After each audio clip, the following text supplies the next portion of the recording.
Hi mga ka-UVJ, ako ulit. So, kamusta kayo dyan? Siya nga po pala, maraming salamat po sa mga new subscriber natin, tsaka sa mga returning subscriber. Thank you po sa suporta. Maraming salamat po. Tsaka po sa mga hindi makaka-resonate today, better luck next time po. Okay? Sa mga makaka-resonate, thank you po in advance mga ka-UVJ. So, tingnan po natin.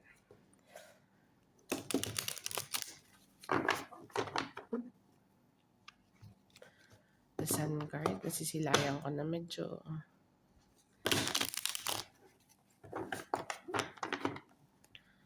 So, let's see. Wala po tayong gender sa energy. Okay. So, tingnan natin. Anong energy? Update. Oh, chariot. Travel. May travel ka, Virgo. Or moving. Or about car. About sasakyan, motor. Ewan ko. Basta transportation. Basta ulit ang The Sun Guard. Oh. Saan ka pupunta, Virgo? O progress. Magkakaroon ng progress or kailangan ng travel or someone may magta-travel towards you. Or let's see. Tingnan natin. One more. The Strength. Wow, lakas. Okay, so 3 cards message. Merong mensahe dito, Virgo. This is a good news with the Page of Wands. Okay, good news about what?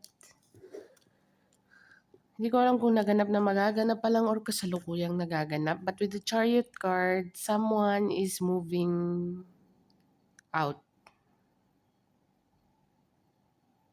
Basta napaka-specific dito ang travel or movement or changing home. Bakit ko nasabing changing home? With the Sun Guard. And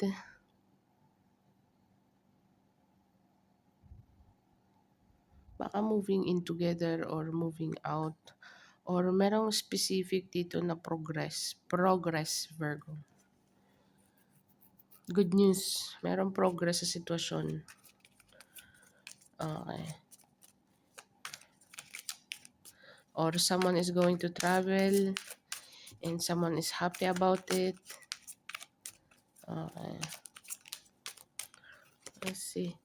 The Queen of Wands. The World. Ten of Pentacles. Ten of Wands. Two of Wands. Puro Wands sa Knight of Cups. And the Empress card. So, Virgo, sa nakikita ko dito, lapag ko nga muna lahat. Page of Cups. Ace of Cups. The Hermit. And the Ten of Cups. Knight of Swords. Two of Cups at the bottom of the deck. So, Virgo, there is a romantic here. Romantic. This is partnership again. Sa mga hindi po makaka-resonate today, better lang next time po. Okay. Pero sa mga makaka-resonate, Virgo, there is definitely a travel with someone you love or someone is going to ask you out. And there is a proposal with the Two of Cups. I think with the Ace of Cups, Ten of Pentacles, someone is gonna move towards you, but the anxiety is here. New beginning. Okay. So someone is seeing you as a wifey or husband material, seeking wisdom and knowledge into the situation. But with the Two of Wands, silip na, kita na, planado na habang tumatagal lalong lumalakas ang feeling nito sa'yo. And habang tumatagal is lalong lumalakas yung kursunada niyang mag-build ng Ten of Pentacles at saka Ten of Cups with you. Romantic. This is my romantic card. Okay. But with the Queen of Wands, this person is very fiery about you. The chemistry is there with the Two of Cups and the Ace of Cups. Together, nag-start dito sa Page of Cups. Nag-start as small. Virgo or both of you is merong ending. Okay.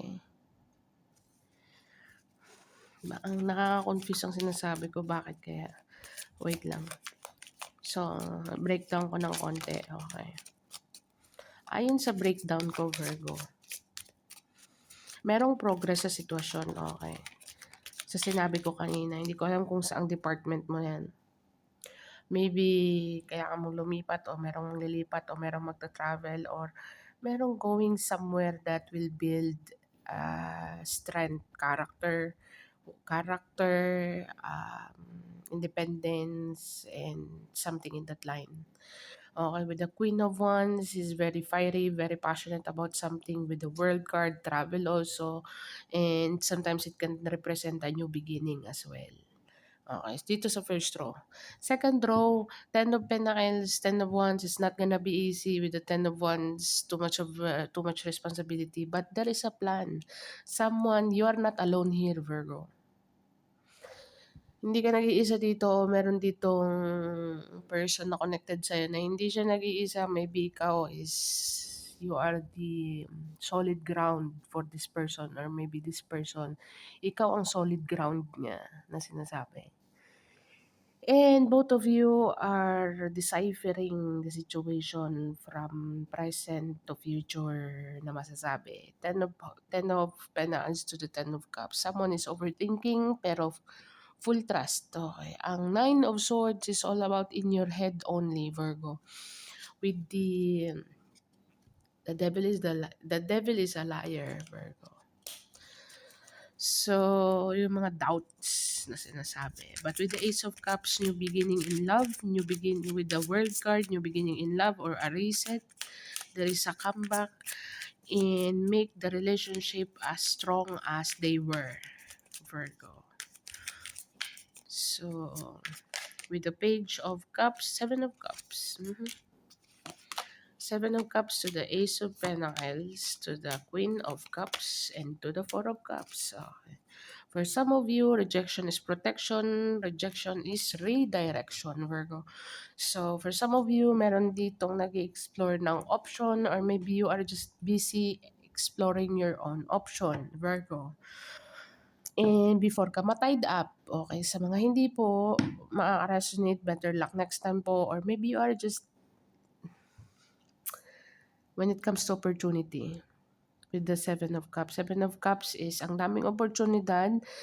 Marami ka sigurong suitors or kung hindi naman sa suitors, career-wise.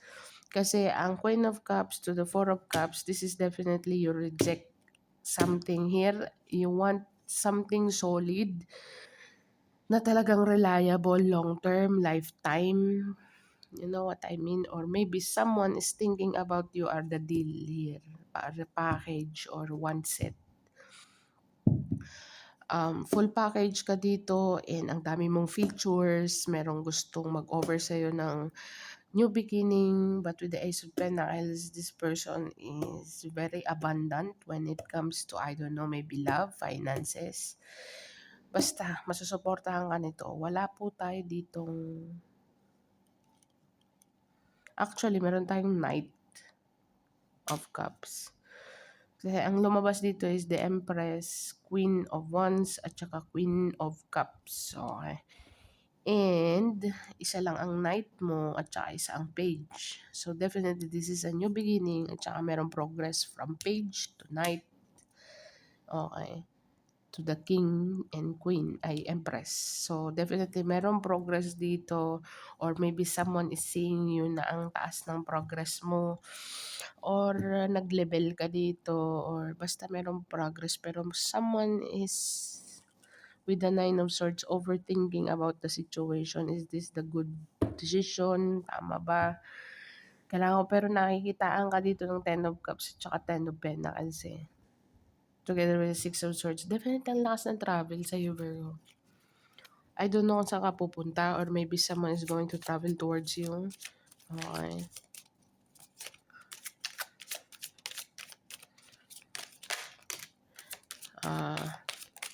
Watching you from afar with the Page of Swords. Studying you. Justice card. Justice will be served. So Virgo, kung ano man ang mga pinagdadaanan mo ngayon when it comes to legalities or mga gusto mong mangyari na mga taong umapak sa'yo, mga taong naggrabyado sa'yo,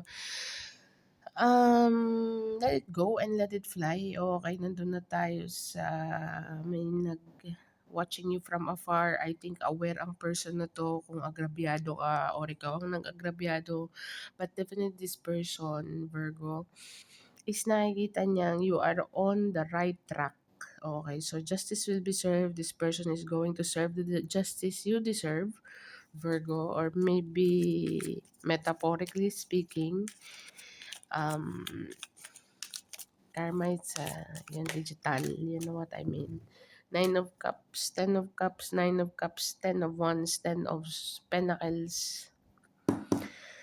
Virgo, everything that you desire, okay, everything that you desire when it comes to your goal and wishes, it will come true with the Justice card. But something here is watching you from afar. You deserve something more. Seven of Cups, Nine of Cups, with the Ace of Pentacles. But for some of you, this person is thinking about maybe the rejection. Hindi niya alam kung paano ka magre-respond, pero ayon based sa pag-aaral niya or pag-check ng background mo or hindi na sa pag-check ng hindi ko naman sinabi na tinignan niya yung mga through papers or something, no. Maybe for some of you, pero for some of you, in everyday basis na nakikita kasi this person is watching you from afar or maybe stalking you or you know what I mean. And some of your life is updated ang person na to or maybe you are, as I said, either way. So justice will be served, everything that you desire. This person is going to offer you something stable, something good. But at the same time, this person is in the verge of doubting the situation. But nakikita niya the potential is there with the Empress card, Queen of Wands. You are uh, well experienced when it comes to situation with the Ten of Wands. You deserve something more. Itong person na to, kung sino man siya, I think you deserve a life that is, hindi ko naman sinabing perfect, okay. You deserve a life na, um, because you are giver. May giver tayo dito eh. Queen of Cups, the Empress, mga giver yan. Okay. So, but at the end of the day, Virgo, someone is going to offer you something. The Star card, oh my God, restrict na naman ako nito. So, the Star card, someone is seeing you in a very high position. Ace of Wands, Ace of Pentacles. So, Virgo, merong ditong offer sa'yo. New beginning, passion, business idea. Even though na Ace of Swords ang business idea, but with the Ace of Wands, something you are passionate about, willing mag-support ang person na to. But this person, meron siyang anxiety. Bakit? Hindi niya alam kung paano mo i-respondihan yung offer niya or paano ka magre-respond into the situation. Virgo, kung nararamdaman mo, merong offer sa'yo, okay. Maybe magaganap pa lang or kasalukuyang nagaganap. Who knows? Time is fluid. Time na nakita mo to, it will manifest anyway or maaaring naganap na. Pero this is the possibility, energy, na merong gustong mag-offer sa'yo regarding sa passion mo. Okay. Nakikitaan ka ng person na to. Remember, meron tayong Hermit card at saka Page of Swords. So, justice is here also together with the Nine of Cups. So, ibig sabihin, merong nakakakita ng potential sa'yo na you deserve more than where you are right now. I mean, ibig ko sabihin, halimbawa kung nasa field ka ng employee ka lang and then you know how to handle the situation when it comes pressure or when it comes sa kung ano pa man, then you are going to be the manager. Kailangan may promotion. So, promotion, nakikita ko rin dito na mayroong promotion, pero I think more than that, okay, that will makes you feel happy. As I said, baka merong move in or travel somewhere or moving. Basta there is a level up when it comes to this line, Virgo. At saka nagre-represent din dito sa baba, parang nagko-connect ng sa first reading sa unang scenario dito, nagko-connect sila with the Ace of Wands and the Ace of Cups together with the Justice, Hermit, and Page of Swords. So sabihin mo sa akin ngayon, am I wrong? And actually may nakalakip, may naka-attach na emotion dito with the Knight of Cups, romantic, hopeless romantic with the Ace of Cups together with the Two of Cups. Are you kidding me? Tatlong ace na ang nandito sa lapag mo. Ace of Cups, Ace of Wands, at saka Ace of Pentacles. As I said, with the Seven of Cups, you deserve something more or marami kang features. Nakikitaan ka ng person na to na ikaw ang full package, okay? But at the same time, merong doubt. Kasi hindi niya alam kung paano ang magre-respond. I don't know who am I talking about, Virgo, but this is the energy. Potential energy, you are manifesting something you deserve. You deserve more, you deserve to be loved, Virgo, and you deserve something better when it comes to long-term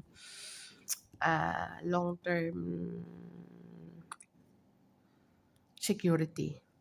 Okay. Ano masasabi ko? Long-term security, you deserve more.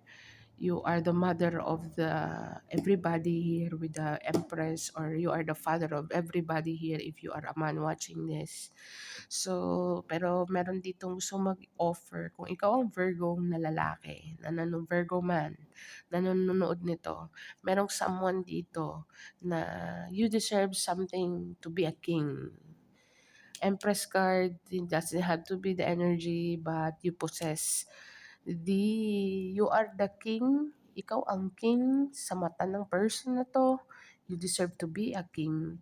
Okay? Kasi bakit? When it comes to your compassion, understanding, let's just say, hindi man finances, but you deserve to be a king. You deserve to be treated so well.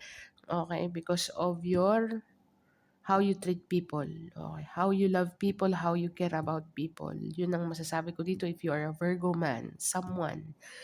Meron ditong pinag-aaralan ka, watching you from afar, tinitingnan kung you are the best deal, you are the one with pero nagkakaroon ng doubt ang person na to. Why is that? Because of the fact that maybe meron siyang unhealed trauma, okay, pero nakikita ka niya as very compatible for you deserve something more, okay, you deserve better, okay. And same apply sa Virgo woman. Kung ikaw ang Virgo woman na nanonood nito, merong someone dito na kailangan tsaka nakikita yung progress mo or glowing. Meron kang glow dito, something about glow. Okay. You build up your own finances without asking anyone. Sariling diskarte mo, very independent person. And with the Justice card, this is your karma, your timeline. Okay, so sa mga gising po na Virgo, ang gusto kong i-mention dito, okay, you've been through a lot with the Ten of Wands, mastery, Empress card, experience, well experienced, so justice will be served. You deserve a man that you will treat you, deserve mo yung person or partner na alam kung paano, how to treat a woman.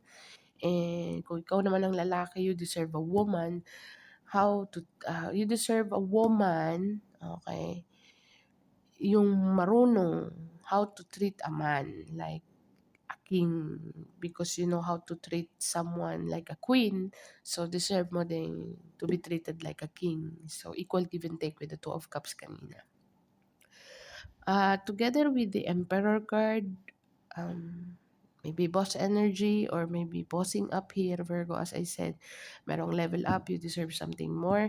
If you are just an employee, merong promotion dito, merong bonus or merong level up when it comes to salary. I don't know, basta incentive or commission in any way, shape, or form, there is a level up and someone is seeing that you are the full package, kailangan ka sa team, and kailangan ka sa poder or sa kung anong group or community or meron ka man ngayon, or maybe partnership, this person needs you more than you need them. Okay. or maybe vice versa. Okay. So there is a love, new beginning in love, new beginning in opportunity, business. This person, Virgo, kung sino man to para sa'yo, or maybe this is a boss energy, gusto niyang mag-offer ng much better na position para sa'yo. And this person, nakikita niya na you know how to handle situation, how you organize things, how you do things in your own way. Okay. And for some of you, let's see, tell me more. Kaya lang merong nag-overthink dito kung tatanggapin mo yung offer or hindi. I don't know in what area is that, Virgo. The Moon card, Four of Wands, and the Six of Wands, together with Three of Pentacles. So, merong Eight of Swords to the Nine of Swords. So, meron dito overthinking, maybe she say, he say, kind of energy, doubt, sinasabi. But with the Moon card, meron tong purpose behind the scene. Genuine naman yung offer. Genuine naman yung promotion. Okay. You will feel very happy, Virgo. Okay. Na you will be feeling happy because another person is putting you on the pedestal. Merong bilib na bilib sa'yo dito. Okay, so with the peace of mind and Six of Swords is someone is secretively wanting to move you somewhere else. Yeesh! Oh my God. Okay, so meron ditong gustong i-move ka somewhere, Virgo. Okay, as I said, you deserve more. Hindi ko alam kung possibility lang to, Virgo, ha. With the King of Swords. Someone, kasi pag lumabas ang Chariot card, Six of Swords, the World card, Four of Wands, someone is gonna move in or moving in together, or someone is gonna take you on the place that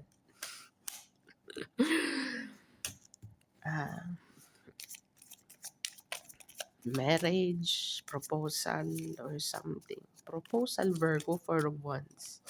Hey, Ten of Cups, Ten of Cups, Ten of Pentacles. Hey, definitely meron tayong proposal at saka marriage dito. Two of Swords, and the Magician card, and the Knight of Wands, together with the Eight of Swords ulit. So, someone is wounded warrior, trap. Maybe ikaw, Virgo, ayaw mo ng obligasyon. Or maybe someone is like, parang napapaisip ka dito with the Two of Swords, together with the Magician card. Kasi parang feeling ko na-experience mo na maging free. Hindi ko naman sinabi na ayaw mo ng relationship or something in that line. Kaya tayo merong Four of Cups. Okay. So with the Seven of Swords, merong sneaky person dito na kailangan niyang gumawa ng paraan. Two of Swords, the Magician card. Kailangan niyang gumawa ng paraan para i-manipulate ang sitwasyon na stuck to sa'yo. Okay. Pero you, on the other hand, Nine of Wands to the Ten of Wands, you are done. Ten of Swords. Nice. My God. Dito na naman po tayo. Okay. Pero Virgo, you deserve something better. You deserve someone that see your worth or value. Yun lang masasabi ko, man or woman.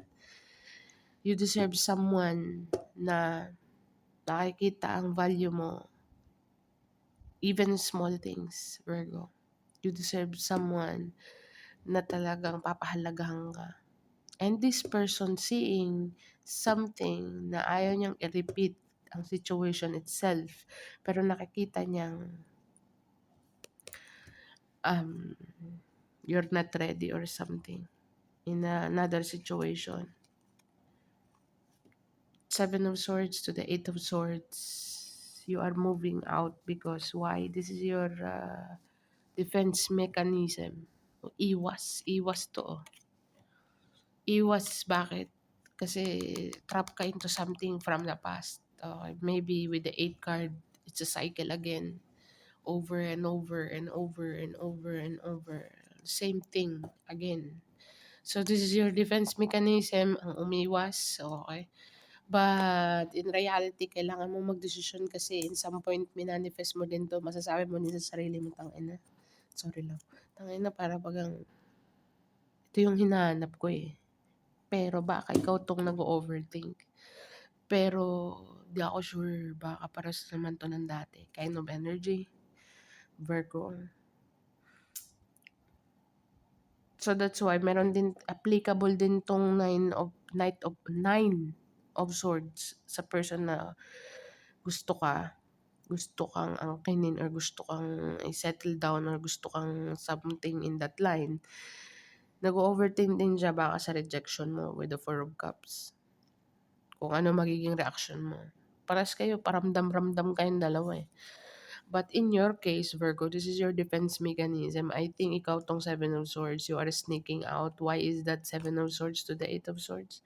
Ayaw mong ma-stuck sa cycle ulit or ayaw mo yung relationship na mga na-experience mo before. As I said with the Empress card, hindi maghahanap, ayaw ng Empress ng validation.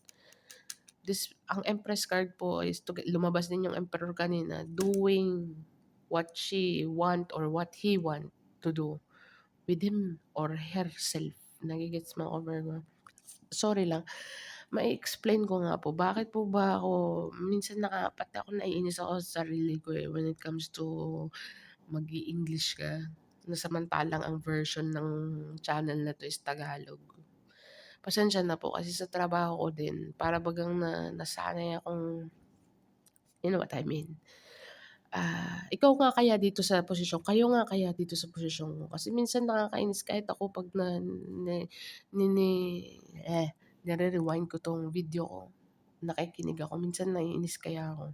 Ba't kaya kailangan ko pa mag-English? Bear with me. Sa nature po kasi ng trabaho ko, sa araw-araw, pati pati itong pagbabasa ko ay nadadamay. Eh, gano'n na talaga, wala na akong magagawa for how many years, eh. So, usually hindi naman po talaga ako nag-i-English bago ako magsimula ng trabaho ko dito, eh, 'yun halos araw-araw. Lahat ng mga mukhang makikita mga kalubilo mo puro ibang hmm, mga anak ko lang, eh, ano, you know what I mean. Pero anyway, change topic.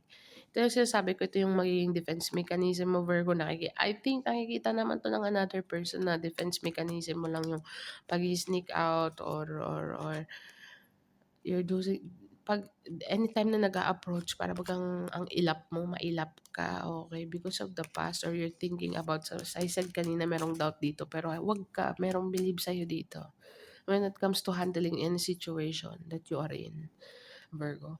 But with the Magician card, in some point masasabi mo sa sarili mong minanifest ko 'to, eh, bakit ako tatakbo? Oh.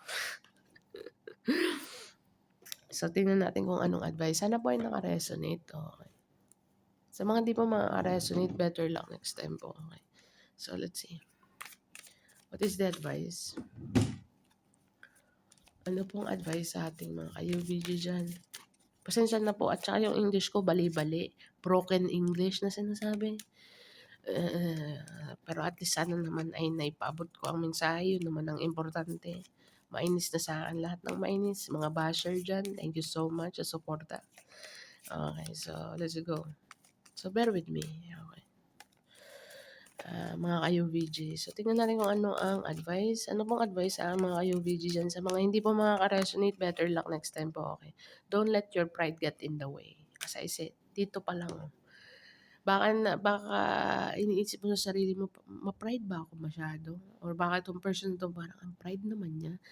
Pero at the end of the day, mararealize din niya na defense mechanism mo lang yung ganun, eh. Mag-sneak out o yung tipong ng i-Indian or something. Halimbawa, analogy ko lang, ganito, puwede ka bang makita or puwede bang makipag-usap sa'yo or maybe kausap mo siya sa telepono and then all of a sudden, "Uy, wait lang kasi ganito, ganito." Pero wala naman. "Uy, sandali lang kasi busy ako ganito." Pero hindi naman, yung parang gano'ng analogy ba. In some point nasa decision making ka, kailangan mo din magdesisyon if this person tatanggapin mo or something. Meron na ditong someone na nag-iisip baka ang taas ng pride mo or maybe ikaw sa sarili mo naiisip mo parang taas na yata ng pride ko or maybe ikaw naiisip mo baka ma-pride 'tong person na 'to or something kaya meron kang scarcity mindset at some point o kaya ayaw mong ma-repeat ang situation from the past. Okay. So tingnan natin what else, what is the advice for my Virgos here? Believe into the impossible, Virgo. So whatever it is, nothing will come into the situation. Okay, so sa nakikita ko dito, Virgo, a win-win outcome is in the forecast at the bottom of the day. Nothing will come into the situation talaga pag pinaira lang bride. Okay, so you need to believe into the impossible. Kung meron kang doubt dito sa sitwasyon, or maybe this person is nagda-doubt sa sitwasyon, hindi naman masisisi kasi based on experience, 10 of wands, 10 of swords, hello, hit rock bottom na 'to, overthink over and over kung saan meron ka ng peace of mind, nag-level up ka na, masaya ka na sa buhay mo, saka naman darating 'tong ibig sabihin naka-align ka na kasi. So, you deserve something better, Virgo. And you deserve in this timeline to be happy. Okay. Yun nakikita ko. So, believe into the impossible. Bakit ko nasabi lahat ng yun? Kasi meron tayong a win-win outcome is in the forecast. Kung papairalin talagang pride, wala talagang mangyayari. Okay. So, kaya meron kang decision making. You know what I mean? Working, sana naman ay nag-gets. Okay. Sana po ay naka-resonate in some point part ng reading. Thank you so much po in advance. Sa mga hindi po makaka-resonate, better luck next time po, okay? Pero thank you so much. What is the angel number for my Virgos, please? Baka po maka-resonate sa sitwasyon nyo, pero masasabi ko lang a win-win outcome is in the forecast. Nandun ang doubt, pero why not try, Virgo? Jack, Queen, Queen, Virgo. Meron ka 9, 5, 7. So, 957 mga kayo, VJ. Maaaring maka-resonate sa sitwasyon nyo. So, 957, Google mo siya. Angel message number 957. Maaaring may mensahe ka na maka-resonate sa sitwasyon mo. So, or sa nafe-feel mo. This is what I have for you, Virgo. Thank you for being here. Thank you for watching. See you on the next one, Virgo, and bye for now.